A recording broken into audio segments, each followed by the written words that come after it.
이사야서 53장에는 고난당하는 메시아를 통해서 그가 우리의 허물과 우리의 죄악을 담당하셔서 우리의 고통에서부터 우리를 해방하시고 우리를 구원하실 것을 말하고 있습니다. 54장은 메시아가 그러한 고난을 받으셨기 때문에 이스라엘 백성들에게 어떤 변화가 일어나느냐 하는 것을 말하고 있습니다. 예수님이 십자가에 죽으신 것은 그저 그냥 자기 혼자 죽으신 것이 아니고 우리와 관련이 있는 것입니다. 그가 고통을 당하심으로 우리는 회복이 되고 그가 십자가에서 하나님의 진노를 풀었기 때문에 이제 하나님의 자비와 긍휼이 자기 백성에게 임하게 될 것입니다. 처음 표현은 잉태하지 못하며 출산하지 못한 너는 노래할지어다. 언제 노래합니까? 기쁘고 좋을 때 노래합니다. 우리 어릴 때 저희 아들은 맛있는 음식을 먹으면 노래를 합니다. 그래서 제가 얘가 지금 음식이 맛있구나 그렇게 신이 나서 그냥 흥얼흥얼 노래를 하는 거죠. 그렇게 알게 되었습니다. 언제 노래합니까? 마음이 기쁠 때 노래하고 좋은 일이 있을 때 노래합니다. 그런데 하나님께서는 잉태하지 못하며 출산하지 못한 자를 노래하라고 했습니다. 이스라엘의 문화와 풍습에는 결혼한 여인이 아이를 낳지 못하면 그것은 아주 슬픈 이야기고 그것은 부끄러운 이야기였습니다.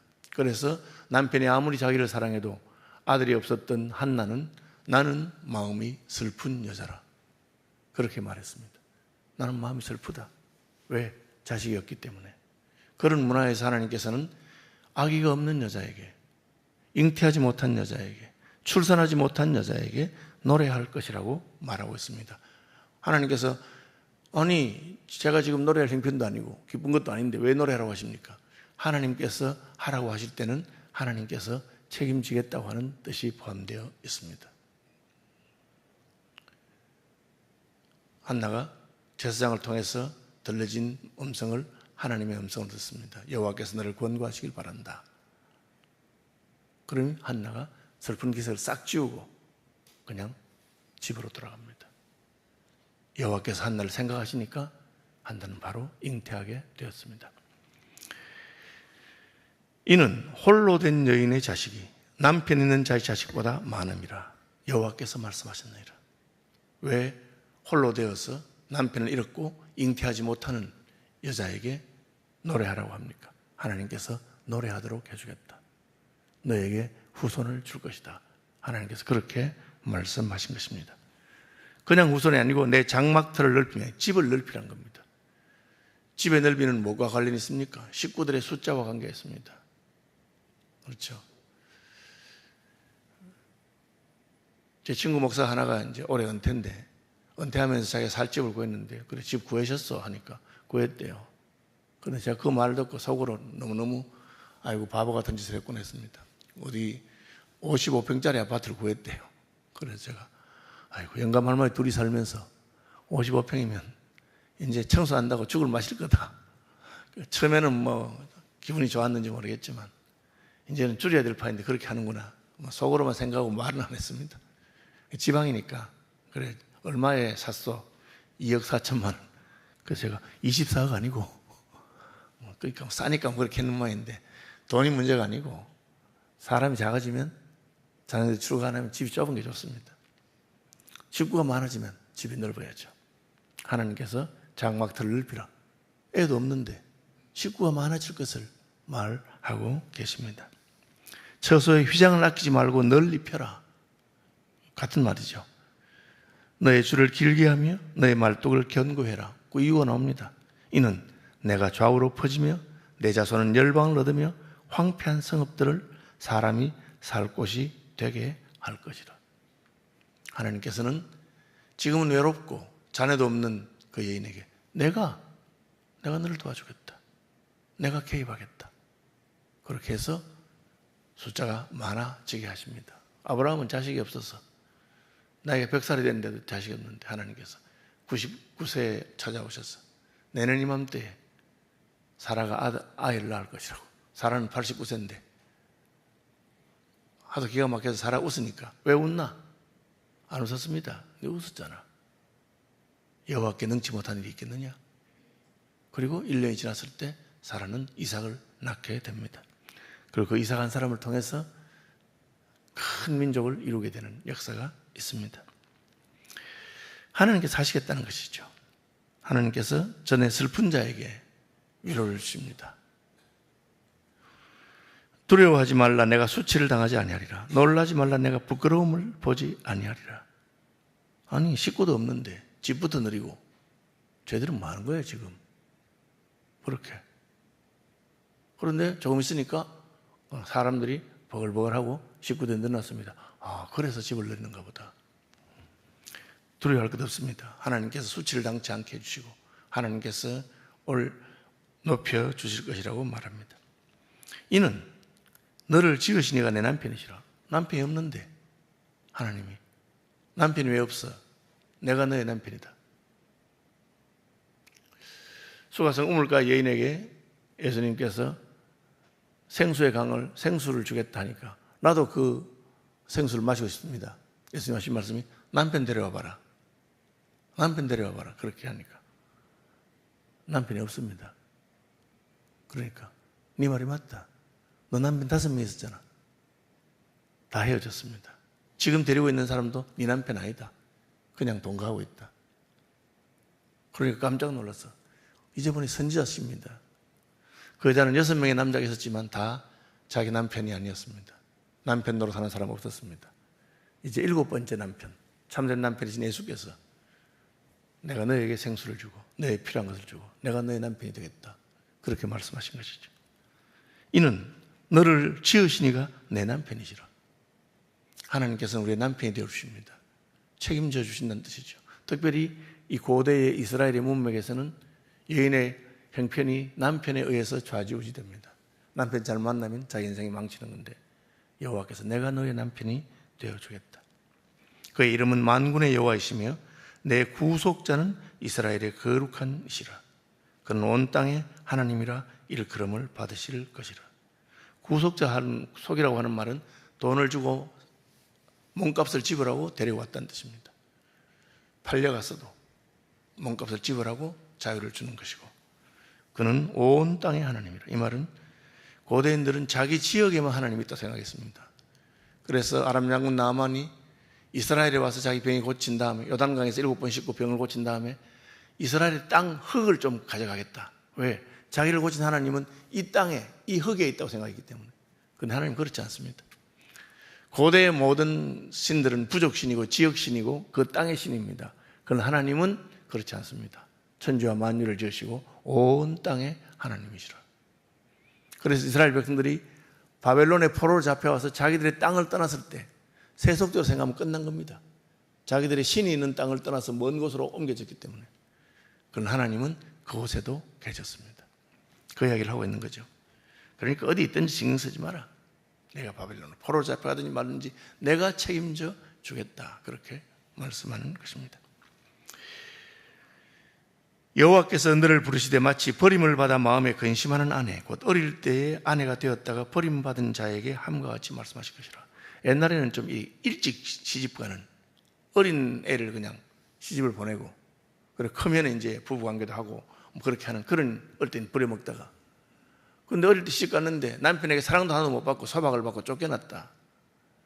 그러면 이게 그냥 팔자가 엉망이 되는 거죠. 그런데 어릴 때 버림을 받은 아내에게 말씀하는 것처럼 내가 잠시 너를 버렸으나 큰 긍휼로 너를 모을 것이요 내가 넘치는 진노로 내 얼굴을 내게서 잠시 가렸으나 영원한 자비로 너를 긍휼히 여기시라. 이 강조 보이시죠? 잠시 버린 것하고 큰 긍휼, 잠시 버렸지만 큰 긍휼로 또 넘치는 진노였지만 영원한 은혜, 영원한 긍휼, 자비. 그래서 우리가 당하는 고난이나 혹은 하나님께 받는 징계가 아무리 커도 하나님의 은혜는 그보다 훨씬 더 크다. 그렇게 말하고 있습니다. 이는 내게 노아의 홍수와 같다. 노아 홍수 때 하나님이 얼마나 화가 나서 온 땅을 진멸했습니까? 그러나 하나님이 무지개 언약을 보이시면서 다시는 내가 홍수로 너희를 진멸하지 않냐고 하겠다고 그렇게 약속하시고 산들이 떠나며 언덕들은 옮겨질지라도 나의 자비는 내게서 떠나지 아니하며 나의 화평의 언약은 흔들리지 아니하리라. 홍수 때에 산들이 다 흔들리고 했던 그런 일이 있는데 그러나 하나님께서 이제 마음을 돌이켜서 너희를 붙들고 자비하게 대하겠다. 왜? 53장에 메시아가 우리의 고난을, 우리 형벌을 대신 받았기 때문에 40장에 보면 여호와의 손에서 갑절이나 받았다. 하나님께서 이미 그 형벌을 받았다는 것을 말하고 있습니다. 너 곤고하여 광풍에 요동하며 안위를 받지 못한 자여 보라, 내가 화려한 채색으로 내 돌 사이에 더하며 청옥으로 내 기초를 쌓으며. 옛날에 집을 지을 때 돌로 기초를 쌓고 그 위에 기둥을 세우고 집을 짓습니다. 흔들리지 않도록 하는 것이죠. 그런데 보석으로 기초를 쌓습니까? 여러분, 돌 중에 제일 단단한 돌이 보석입니다. 보석은 색깔이 아름다워야 되고 그 다음에 단단해야 됩니다. 가장 단단한 돌이 다이아몬드죠. 그 다음에 사파이어 뭐 이런 게, 경도로 말하면 단단해야 보석이 됩니다. 그런데 보석은 기초돌을 할 만큼 큰 보석이 있겠습니까?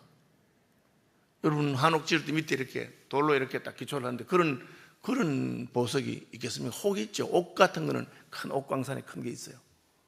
그러나 그걸 가지고 누가 기초를 쌓겠습니까? 그런데 하나님이 그렇게 하겠다. 그냥 돌멩이로 하는 게 아니고 가장 단단하고 아름다운 보석으로 기초를 쌓을 것이고 벽을 쌓을 것이고 홍보석으로 내 성벽을 지으며, 루비죠, 루비. 석류석으로 내 성문을 만들고, 그런 종류입니다. 붉은 보석으로 문을 만들고 다 꾸미겠다. 이 말은 하나님께서 우리의 거처를 아름답게 하실 것을 말하고 있습니다. 요한계시록에 보면 하늘로부터 내려오는 거룩한 성 새 예루살렘, 신부가 신랑을 위해서 단장같이 아름답다. 12진주문이 있다. 보석으로 만들었다. 그 말은 너무너무 아름다운 거처를 주실 것이고, 신약으로 가면 이 거처가 바로 하나님이 거하시는 교회, 성도를 말하고, 예수 믿는 우리 한 사람 한 사람이 하나님 앞에서 보석과 같이 아름답고 그 보석을 모아서 하나님의 처소를 짓는다고 말하고 있습니다. 내 모든 자녀는 여호와의 교훈을 받을 것이니 내 자녀에게는 큰 평안이 있을 것이다. 평안이 어디서부터 옵니까? 참된 평안은 우리 마음의 깨달음, 마음에 무엇이 옳고 그런 것을 분별할 수 있게 되었을 때 옵니다. 우리가 세상의 가치관과 세상의 가르침 받으면 날마다 풍랑에 흔들리는 배와 같이 마음에 평안이 없습니다. 그러나 하나님의 가르침을 마음에 새기면 하나님이 우리의 구원자가 되시고 우리의 남편이 되시고 우리의 아버지가 되시고 하나님이 나를 책임진다는 것을 깨닫고 믿게 될 때 우리의 마음에는 참된 평안이 있습니다. 내 모든 자녀는 여호와의 교훈을 받을 것이니 내 자녀에게는 큰 평안이 있을 것이다. 자녀에게 돈을 물려주려고 하거나 권세를 물려주려고 할 필요가 없습니다. 우리 자녀에게 참된 평안은 하나님의 교훈을 깨닫게 하는 것입니다. 그럼 그때부터 그는 하나님의 은혜로 살 수 있습니다. 저희 아버지와 저희 어머니는 저를 사랑했습니다. 제가 장손이고 하니까. 근데 문제는 저하고 같이 있어줄 수가 없었습니다. 아버지는 제가 초등학교 4학년 때 세상을 떠나시고 어머니는 제가 대학에 입학했을 때 세상을 떠나셨습니다. 그럼에도 불구하고 저희 부모님은 믿음의 유산을 물려주었고 예수 믿게 하고 하나님의 말씀으로 자라게 했습니다. 어릴 때 밖에 나가 싸우면 저희 할아버지는 저를 보고 절대 맞고 들어오지 마라. 주변에 돌멩이든 뭐 있으면 가지고 그놈 대가리를 깨버리라. 뒷감당은 내가 해주겠다. 그렇게 가르쳤습니다. 저희 할아버지는 그때 예수를 안 믿었기 때문에. 손자가 맞고 들어오는 것보다 그냥 패고 들어오면 좋아했습니다. 그래서 저희 아버지는 할아버지 그렇게 말하면 따로 불러서 너는 절대 그렇게 하면 안 된다. 예수 믿는 사람은 남에게 맞아도 다른 사람을 때리면 안 된다. 그렇게 가르칩니다. 그러니까 저는 그 교훈을 받으면서 자랐습니다.